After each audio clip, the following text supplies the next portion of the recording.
Les Sénégalais adorent le pain blanc. Environ 12 millions de baguettes de pain sont faites au Sénégal par jour. Et le problème, c'est que le pain blanc, ça n'a aucune valeur.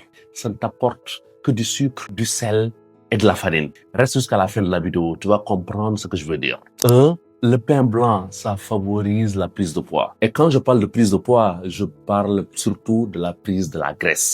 Et qui prend de la graisse devient obèse. Et l'obésité, à la fin, entraîne les maladies cardiovasculaires, les AVC, les infarctus et d'autres problèmes. Et le problème, c'est que le Sénégalais peut consommer le pain le matin, l'après-midi, le dîner. Et tout ça sans faire un effort physique.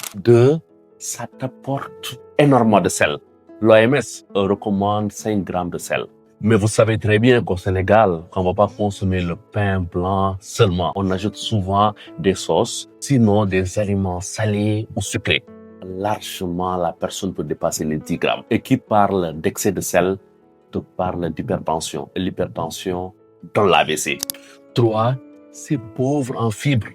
Tu auras des problèmes pour digérer ce pain-là. Parce que la farine utilisée, c'est de la farine raffinée. Donc, ce n'est pas une farine complète.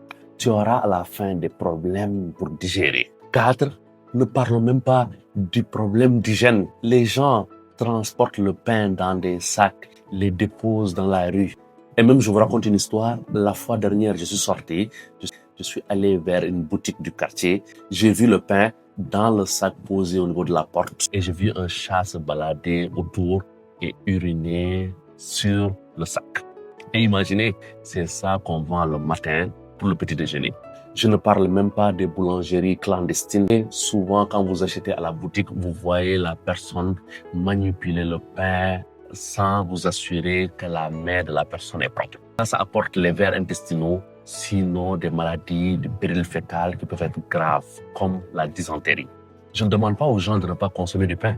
Je leur dis, ce n'est pas la peine de consommer du pain de façon excessive. Si toi aussi tu veux que je te suive, que je te donne des conseils qui sont payants, écris-moi directement sur mon WhatsApp. Ce WhatsApp, il est strictement professionnel. Il est destiné à ceux qui veulent réellement se faire suivre. La consommation excessive de pain blanc, ce n'est pas bon. Partage cette vidéo car elle est importante. Et dis-moi dans les commentaires combien de miches de pain tu manges par jour. Et surtout, si tu veux des conseils gratuitement sur la santé, n'oublie pas de t'abonner.